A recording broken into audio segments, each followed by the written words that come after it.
My name is Rishi Singh. I am from fourth year IT department, section B, and the topic is min-max algorithm. So this topic is very important in artificial intelligence because with the help of this algorithm, uh, a user, or we can say that a computer, can decide which steps it should perform so that it can decide its approaches. This is very popularly used in game theory as well as in decision making. So let us consider there are two players. We play uh, games like uh, we play the games like chess as well as tic tac toe. These are some famous games.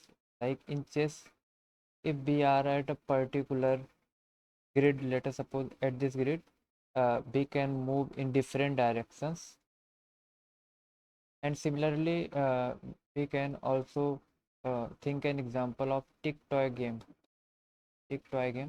in which we have to perform some moves like crosses and zeros, so that if uh, it matches, our game will finish. So, what is the use of this algorithm? So, let us consider the same example, uh, like tic tac toe or chess, in which if we are playing against computer, uh, there is a user. Okay, there is a user and the other one is computer. Now, being a user, what is our task? हमारा task ये है कि हम चाहेंगे कि हम game को जीत जाएं, हम अपने गेम को जीत जाएं। बस कंप्यूटर क्या चाहेगा कि हम इस गेम को कितना टफ बना सकते हैं यूज़र के लिए कि यूज़र ना जीत सके। इसका मतलब computer will try to like ये अपना सबसे बेस्ट मूव देना चाहेगा, जिससे कि यूज़र की जो जीतने की पॉसिबिलिटी हो वो कम हो जाए, और यूज़र इस तरीके से आगे गेम खेलना चाहेगा जिससे कि वो जीतने की तरफ बढ़े। तो कुछ ऐसा हम लोग समझ सकते हैं। तो वहीं पे ये मिन मैक्स एल्गोरिथम जो है वो अ, बहुत काम की हो जाती है, हेल्प होती है हमारी इससे बहुत ज़्यादा। जैसे कि अगर हम बात करें कि ये क्या होता है ये एल्गोरिथम, तो मैंने थोड़ा सा पॉइंट्स लिख रखा है जो कि I am going to explain in video. Here it is written that min-max algorithm is a recursive or backtracking algorithm which is used in decision making. Decision making में helpful होता है mainly game theories में, like the games we have in which we have to take multiple moves, और moves लेने के साथ में हमको ये भी इंश्योर करना होता है जो moves हम ले रहे हैं उससे हमारी जीतने की प्रोबेबिलिटी, चाहे वो कंप्यूटर खेल रहा हो चाहे वो ह्यूमन हो, अपने अपने पर्सपेक्टिव से उनकी जीतने की प्रोबेबिलिटी हाई हो जाए, जिससे गेम को और टफ बना जा सके, जैसा मैंने अभी डिस्कस किया। अब ऑप्टिमल मूव लेना है, ठीक है। और ये रिकर्सिव एल्गोरिथम होती है, क्यों होती है ये? Let us think with an example like VFS and DFS, there are two approaches through which we can traverse any tree. Okay, so in this particular scenario, like in these games, हम DFS approach का ही use करके decide करते हैं optimal move को, BFS का नहीं। इस पे अभी हम डिस्कस करेंगे, इसके पहले हम और समझ लेते हैं कि मिन मैक्स एल्गोरिथम जो होती है, जैसा कि मैंने अभी बताया था कि गेम प्लेइंग में यूज होता है। Games like chess, checkers, tic tac toe, okay, various games. और इसमें जो है टू प्लेयर्स, अब जैसे यहाँ पे मैंने टू प्लेयर्स लिखा है, तो मल्टीप्लेयर गेम में भी, मल्टीप्लेयर अगर गेम है तो वहाँ पर भी हम लोग ये एल्गोरिथम लगा सकते हैं, बट वहाँ बहुत ज़्यादा कॉम्प्लेक्सिटी बढ़ जाएगी, प्रॉब्लम होगी, जो कि अभी मैं एक एग्जांपल लूँगा तो उससे ये पहला वाला पॉइंट और ये मल्टीप्लेयर वाला पॉइंट बहुत अच्छे से क्लियर हो जाएगा। और जैसा कि फिर वही कि player fight as opponent player get the minimum benefit while they get maximum. अब जो ओपोनेंट है वो चाहेगा को उसे मैक्सिमम बेनिफिट मिले और सामने वाले को मिनिमम, दोनों के लिए क्राइटेरिया, जैसे ये पहला यूज है ये दूसरा, ये चाहेगा कि इसको मैक्सिमम एडवांटेज मिले लेकिन इसको मिनिमम मिले, को मिनिमम मिले, और ये खुद चाहेगा कि इसे मैक्सिमम मिले और सामने वाले को मिनिमम मिले। तो दोनों का ही अपना अपना पर्सपेक्टिव है। और इस एल्गोरिथम में हम लोग यूज करते हैं दो वैल्यूज़ का, जिसको हम लोग मैक्स बोलते हैं, एक मिन। अब मैक्स क्या होता है? मैक्स हम ऐसा समझ सकते हैं कि ये जो मैक्स है, ये maximum of the best value जो है वो अपने अंदर स्टोर करके रखेगा। और जो मिन है वो अपने अंदर जो सबसे मिनिमम वैल्यू होगी, ठीक है, बेस्ट वर्ड तो हम यहाँ यूज करेंगे, लेकिन जो सबसे ज़्यादा मिनिमम वैल्यू होगी वो स्टोर करके रखेगा। अब शुरू में मैक्स जो है वो, जिससे कि मैक्स बार बार हम अपडेट कर सकें हर एक पर्टिकुलर लेवल पे। लेवल क्या होता है ये भी अभी हम समझ लेंगे, बट अभी बस हम इतना समझते हैं कि हर एक वैल्यू से कंपेयर करना होगा मैक्स को मैक्सिमम होने के लिए। तो शुरू में हम लोग मैक्स को इंट मिन, दैट इज माइनस इन्फिनिटी रख लेंगे, और मिन को अपडेट करने के लिए, जिससे कि मिनिमम वैल्यू स्टोर कर सके इसके अंदर, शुरू में सबसे पहले हम इसको पॉजिटिव मतलब प्लस इन्फिनिटी रख देंगे, जिससे कि हम इसको अपडेट कर सकते हैं। और ये जैसा कि फिर यहाँ पे लिखा है डेप्थ फर्स्ट सर्च ही यूज करता है, बीएफएस नहीं यूज करता, ब्रेथ फर्स्ट। और हम अपने रिजल्ट को एक्वायर कर लेते हैं। अब कैसे करते हैं वो हम एक एग्जांपल से समझ। लेटर सपोज हमारे को दिया हुआ है, कुछ नोट्स दिए हुए हैं, जैसे कि कुछ पॉसिबल वैल्यूज दिए हुए हैं। पॉसिबल वैल्यूज के लिए सबसे पहले हम लोग एक ट्री बना लेते हैं। शुरू में हम लोग उस ट्री इस तरीके से बना लेते हैं। तो इनके मल्टीपल्स चाइल्ड्स हैं, और आप लोग देख पा रहे होंगे कि यहाँ पे सिर्फ मैं दो दो ब्रांचेस ही बना रहा हूँ, सिर्फ दो दो ब्रांच। इसके पीछे का भी रीज़न है दो दो ब्रांचेस बनाने का। जैसे मैंने पहले बताया था, 2 प्लेयर गेम में ये एफिशिएंट होता है, मतलब बहुत अच्छा तो नहीं कहेंगे, लेकिन एफिशिएंट मान। अब यहाँ पे कुछ कुछ टर्मिनल नोड्स पे वैल्यूज होंगी, जैसे कि यहाँ पे लेटर सपोज -1 है, यहाँ पे 10 है, यहाँ पे 5 है, यहाँ पे 6 है, यहाँ पे 2 है, यहाँ पे -3 है, 4 है, यहाँ पे 6 है, ठीक है, ऐसे।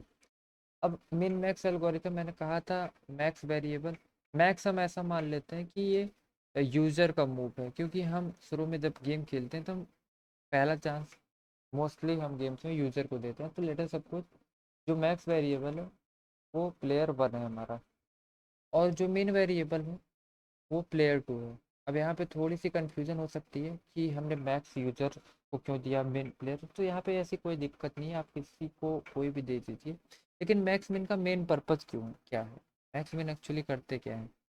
तो देखो, होता क्या है यहाँ पे कि मैक्स जो होता है वो अपने अंदर मैक्सिमम बेस्ट पॉसिबल वैल्यू को स्टोर करके रखेगा, और मिनिमम जो लोएस्ट। अब होता क्या है कि जैसे पहला चांस मान लीजिए यूज़र ने चला, ठीक है, तो यूज़र ने चला, तो यहाँ पे हमारा कंप्यूटर क्या चलना चाहेगा, वो मेन में आता है। अब आप मतलब यहाँ पे क्वेश्चन ये राइज हो सकता है कि जब पहला यूज़र मैक्स अपना मतलब प्रोबेबिलिटी बढ़ा रहा है, मैक्सिमम कर रहा है चलने की, तो ये कंप्यूटर मेन क्यों करना चाह रहा है?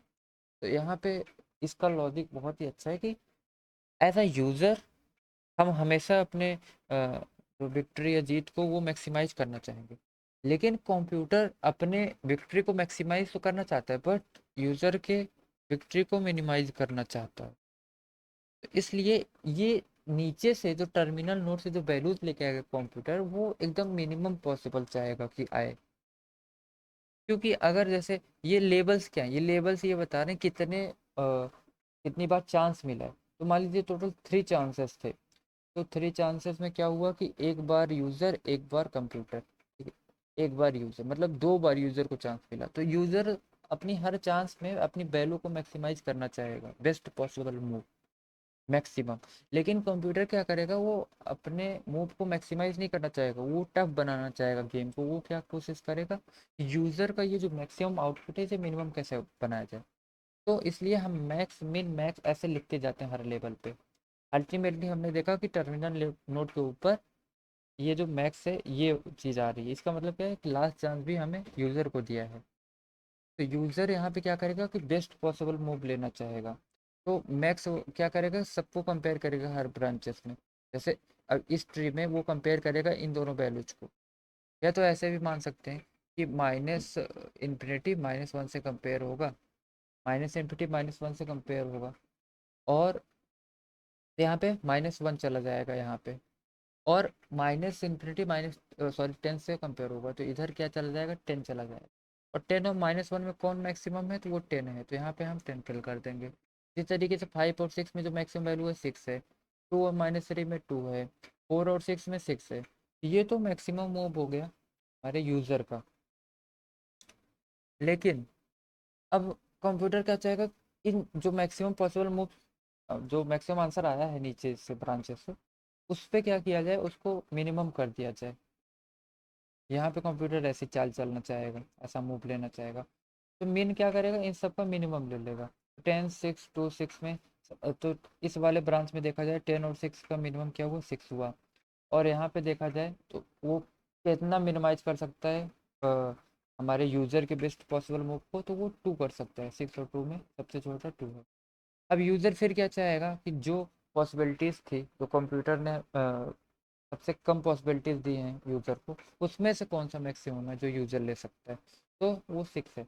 इसका मतलब ये जो पाथ बनेगा वो कुछ इस तरीके से बनेगा, यूज़र यहाँ से ट्रैवल करेगा, यहाँ से ट्रैवल करेगा, और यहाँ से तो ये जो मूव होगा हमारे पास में, ये हमारे को मैक्सिमम वाला। अब यहाँ पे फिर से कुछ बातें सामने निकल के आती हैं। पहली चीज़ ये है कि देखिए, ब्रेथ फर्स्ट हमने क्यों नहीं लगाया। ब्रेथ फर्स्ट हमने इसलिए नहीं लगाया कि अगर हम यहाँ थे ना, ब्रेथ फर्स्ट क्या करता है, उस लेवल पे सारे नोड को ट्रैवर्स कर रहा होता है एक साथ में। तो 6 और 2, ये आंसर तो अभी हमारे पास नहीं निकला है ना ब्रेथ फर्स्ट में। ये आंसर कब निकला था, जब हमने डेप्थ फर्स्ट सर्च करके एकदम टर्मिनल नोड पे गए, यहाँ इस नोड पे थे, तो यहाँ भी आंसर नहीं निकला था तो नीचे गए, यहाँ पे हमारे पास में आंसर पड़ा हुआ है, तो हमने -∞ -1 से इसको अपडेट कर दिया -1 में। ठीक है, यहाँ पे -1 आया फंक्शन कॉल में, लेकिन अभी भी हम यहाँ पे बैकएंड स्पेस है, यहाँ पे अभी भी हमारे पास में बैकएंड स्पेस है।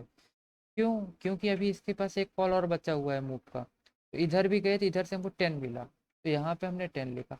तो अब -1 10 में यहाँ पे हमने फिल किया, तब ये 10 आया। लेकिन इस साइड में भी अभी हमारे पास कुछ नहीं है। क्यों नहीं है, क्योंकि अभी हम यहाँ से सिर्फ यहाँ मूव किए हैं, इधर तो मूव करना बाकी है। तो जब ये कॉल यहाँ रिटर्न होगी तो यहाँ 10 आया होगा, लेकिन अभी भी यहाँ पे कुछ अपडेट नहीं हुआ है। क्यों नहीं, इधर आना पड़ेगा। अभी भी यहाँ पे बैकेंड है, तो नीचे आओ, तो 5 का माइनस इंटरनेट 5 है, तो यहाँ पे 5 गया इस वाले में। इधर आए, इधर से 6 गया, अब यहाँ पे 6 अपडेट हुआ। अब इस 6 से यहाँ पे 6, 10 से कंपेयर होके यहाँ पे 6 अपडेट हुआ, मिनिमम ऑफ 6, 10।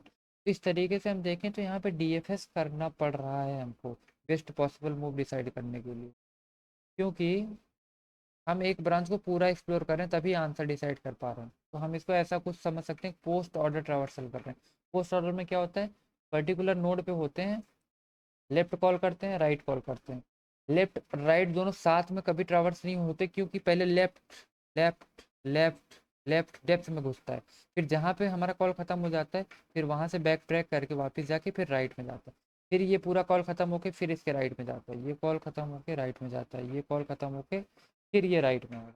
इसलिए हम यहाँ ब्रेकफास्ट सब नहीं लगाते हैं, पहली चीज़। और दूसरा, बैक ट्रैक का भी रीज़न बता दिया क्यों होता है बैक ट्रैक।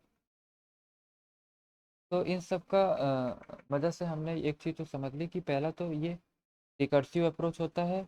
दूसरा, बैक ट्रैकिंग क्यों करना होता है, क्योंकि हमें बेस्ट पॉसिबल मूव चाहिए। मिन मैक्स अपडेट कैसे होता है, तो मिन मैक्स अपडेट करने का तरीका भी सिंपल है कि जिस पर्टिकुलर ब्रांच में जा रहे हैं, जो पॉसिबल मूव है, अगर यूजर का है या कंप्यूटर का है, जो भी जैसे, उसको उस तरीके से हम अपडेट कर रहे हैं। और हम क्या चाहेंगे कि सबसे ऊपर वाले में जो बेस्ट पॉसिबल आंसर आ सकता है वो स्टोर हो रहा हो। तो So I think that I am able to explain this concept. Thank you for watching this video.